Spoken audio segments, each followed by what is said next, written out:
Welcome back to my channel.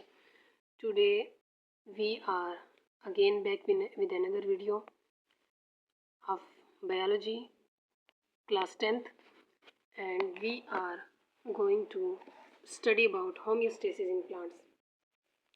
Plants में homeostasis कैसे होता है, हमने लास्ट वीडियो में बताया था कि होम्योस्टेसिस का मतलब क्या है, कैसे हम उसको उसका इंट्रोडक्शन क्या है, उसकी टाइप्स क्या है। अब हम पढ़ेंगे कि होम्योस्टेसिस प्लांट्स में कैसे होता है। So first of all, like other organisms, plants also respond to the change occurring in the external environment and keep their internal condition constant. कहते हैं जैसे हम, क्योंकि हमने लिविंग ऑर्गेनिज्म की बात की थी, तो जैसे एनिमल्स में होता है सेम वैसे ही प्लांट्स भी अपने इंटरनल इन्वायरमेंट को कंट्रोल करते हैं, उसको कांस्टेंट रखते हैं टू एक्सटर्नल इन्वायरमेंट में जो चेंजेस आती हैं उनके कंपैरिजन में।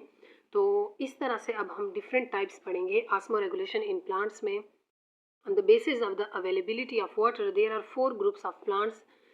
The process of osmoregulation differ in all other groups according to their need and structures. कि वाटर की अवेलेबिलिटी की बेस पर हम ऑस्मो रेगुलेशन जो प्लांट में है उसमें हम प्लांट्स को 4 ग्रुप्स में डिवाइड करेंगे, और उसके बाद ऑस्मो रेगुलेशन हर ग्रुप में डिफरेंट होगी कि उनकी नीड क्या है और उनका स्ट्रक्चर कैसा है, किस तरह से वो इवॉल्व हुए हैं वो प्लांट्स, और किस तरह से वो मैनेज कर रहे हैं वाटर की अवेलेबिलिटी की नीड को। So first one is mesophytes. Mesophyte जो है 2 वर्ड से बना होता है. Meso mean medium and phytes mean plants. ये वो प्लांट्स हैं जो जिनमें हम कह सकते हैं कि ये मीडियम लेवल पे हैं। अगर हम देखें वाटर की नीड को, तो mesophytes are the terrestrial plant which lives where sufficient quantity of water is available. अब ये वो प्लांट्स होंगे जिनको एक मॉडरेट अमाउंट में वाटर की ज़रूरत होगी, रिक्वायर्ड होंगे वाटर। तो ऐसे इन्वायरमेंट में ये रहेंगे जहाँ वाटर की अवेलेबिलिटी सफिशेंट हो, ना बहुत ज़्यादा हो वाटर, ना बहुत कम हो, एक प्रॉपर अमाउंट जितनी एक प्लांट को चाहिए इतनी अमाउंट ऑफ वाटर वहाँ पर प्रेजेंट होगी. They absorb water through the roots hair, जो हमने पहले भी लास्ट वीडियो में हमने पढ़ा था, बिल्कुल स्टार्ट में जब हम प्लांट्स की मीजोफाइट ही डिफरेंट टाइप ऑफ प्लांट्स पढ़ रहे थे, तो उसमें ये था कि प्लांट्स जो हैं वो प्लांट रूट से, अपनी रूट के ज़रिए वो वाटर एब्जॉर्ब करेंगे अर्थ से, सॉइल से, sorry. Insufficient supply of water, the stomata are kept open to supply to promote loss of excess water. अब क्योंकि सफिशेंट सप्लाई है वाटर की, वाटर एब्जॉर्ब करेगा एक प्लांट अपने रूट से, तो स्टोमेटा जो है वो ओपन रहेंगे, kept open to promote loss of excess water. वो ओपन ही रहेंगे ताकि एक्सेस वाटर जो है वो प्लांट से बाहर क्या हो, एवेपोरेट होता रहे. क्योंकि इस टाइप ऑफ प्लांट्स, ये वाले जो प्लांट है टाइप की, ये वहाँ पर होते हैं, एग्जिस्ट करते हैं जहाँ पर सफिशेंट अमाउंट, एक अच्छी खासी अमाउंट ऑफ वाटर प्रेजेंट हो. तो स्टोमेटा ओपन रहते हैं कि प्लांट ने जितना भी एब्जॉर्ब किया है, अगर एक्सेस वाटर है तो वो बाहर निकल सके. When they face a shortage of water, जब इनको वाटर की मतलब शॉर्टेज हो जाती है, स्टोमेटा से कंटिन्यूसली जब बाहर जाता है पानी और इनको वाटर की शॉर्टेज होगी, they control extra transpiration by closing their stomata. Most of their body surface is covered with waxy cuticle which prevents water loss. अर्थ example of mesophytes are maize, corn. अब कह रहे हैं कि अगर वाटर की अवेलेबिलिटी इनको कम हो गई, एक्स्ट्रा जो वाटर है उनको कैसे ये कंट्रोल करेंगे कि स्टोमेटा जो है, पहले तो स्टोमेटा को क्लोज करेंगे, दूसरा इनकी बॉडी सरफेस पर क्या होते हैं, वैक्सी क्यूटिकल लेयर होती है जो हमने पढ़ी थी, एपिडर्मस और डर्मस जो इनकी लेयर है उस पर, कि क्यूटिकल की एक वैक्सी लेयर होती है, और वो किस लिए होती है कि वाटर की जो एक्सेसिव एवेपोरेशन है उसको स्टॉप किया जा सके. जब स्टोमेटा क्लोज होंगे और उसके बाद पोर्स से थोड़ा सा भी पानी बाहर ना निकले. मीजोफाइट्स में प्लांट्स में कौन कौन से आते हैं, अगर एग्जांपल देखें, मेज, क्लोवर एंड रोज़, ये वाले जो प्लांट हैं ये वाले मीजोफाइट्स प्लांट में आते हैं. Next one in one is hydrophytes. Hydrophytes कौन से होंगे? हाइड्रोफाइट्स जो हैं, अगर हम देखें, hydrophytes, hydro mean water and phytes mean plant. ये वो प्लांट होंगे जो फ्रेश वाटर में रहते हैं, किसी पॉन्ड में रहते हैं, किसी रिवर में रहते हैं, या किसी स्ट्रीम या लेक में रहते हैं। ये वहाँ पर रहेंगे जहाँ पर लार्ज अमाउंट ऑफ वाटर, जितना एक प्लांट को चाहिए उससे भी ज़्यादा वाटर जो है वो अवेलेबल हो। या उस सॉइल में रहेंगे जो वेट सॉइल हो, जहाँ पर एक्सेस वाटर बहुत ज़्यादा हो। Water keep on entering their bodies through their whole surface. अब यहाँ पर प्लांट जो है वो, क्योंकि वाटर के अंदर वो रह रहा है, तो यहाँ पर वो रूट का यूज़ नहीं करेगा सिर्फ प्लांट की एब्जॉर्प्शन, वाटर की एब्जॉर्प्शन के लिए। यहाँ पर प्लांट जो है हाइड्रोफाइट्स में पूरी बॉडी से के थ्रू प्लांट वाटर को एब्जॉर्ब करेगा अपनी बॉडी में।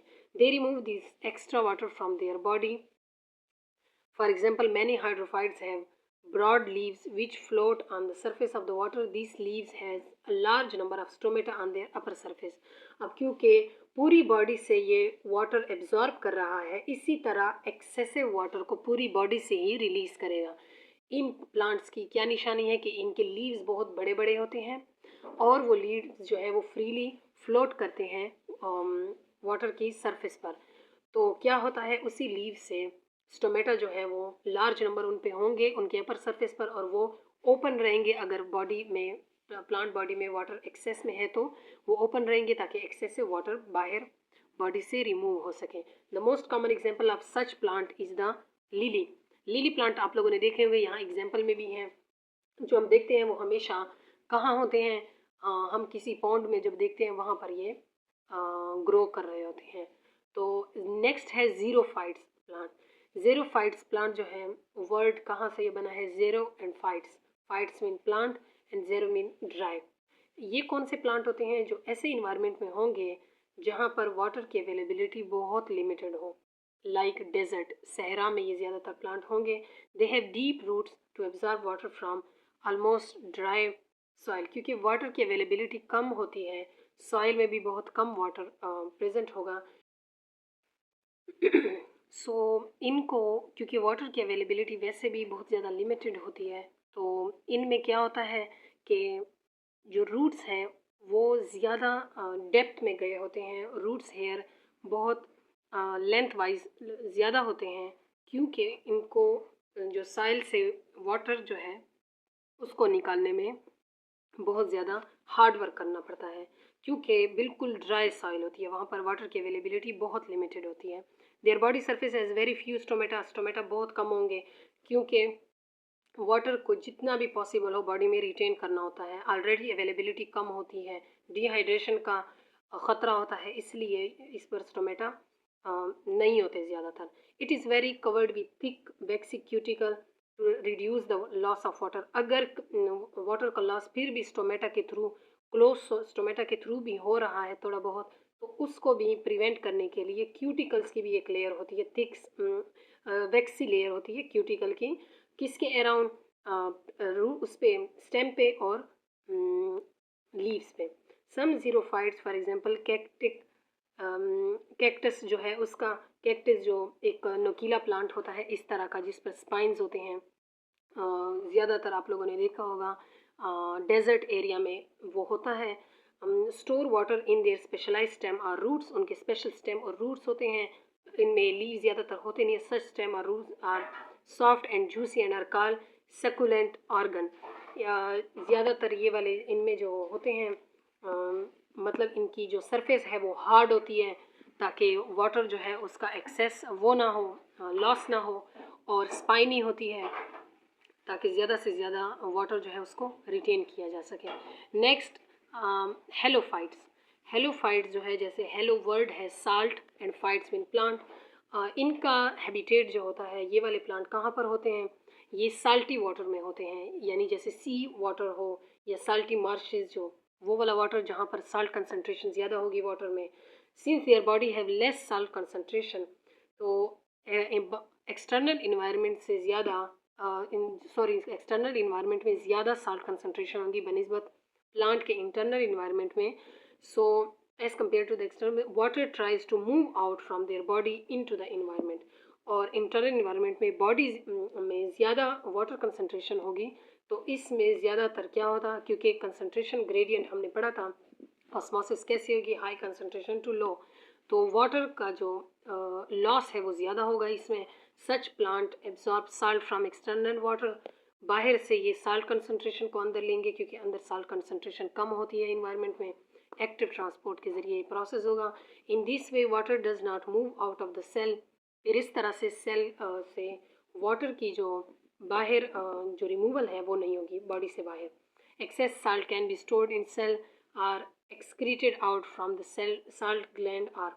अब ज़्यादातर जब साल्ट अंदर आएगा और उसमें जो एक्सेस होगा एक ख़ास लिमिट तक तो बॉडी उसको यूज़ कर लेगा, लेकिन एक्सेस साल्ट जो अंदर आया बॉडी में उसको कैसे एक्सक्रीट करेंगे, यहाँ वो सेल्स में स्टोर हो जाएगा, या वो साल्ट ग्लैंड के ज़रिए जो लीव्स पर हों उससे वो बाहर एक्सक्रीट आउट हो जाएगा बॉडी से। Many sea grasses are included in this group, समंदर में बहुत सारे प्लांट जो होंगे वो इस ग्रुप में आते हैं, हेलोफाइट्स में। सो इन दिस वे प्लांट जो है, अब हमने सिर्फ फर्स्ट इसका पढ़ा है कि आस्मो जो रेगुलेशंस होती हैं, जिसमें हम कह सकते हैं कि साल्ट एंड वाटर कंसंट्रेशन को, उसकी होमियोस्टेसिस को कैसे करती है प्लांट कंट्रोल, उसको कैसे बैलेंस करती है, ये यहाँ तक था। इसके बाद एक्सक्रीशन का नेक्स्ट में आएगा कि एक्सक्रीशन में क्या होता है, प्लांट में एक्सक्रीशन कैसे होती है, and then will be plant की में जो है ह्यूमन में ऑस्मो रेगुलेशंस या होमियोस्टेसिस कैसे होगी। Till then subscribe and share to my channel.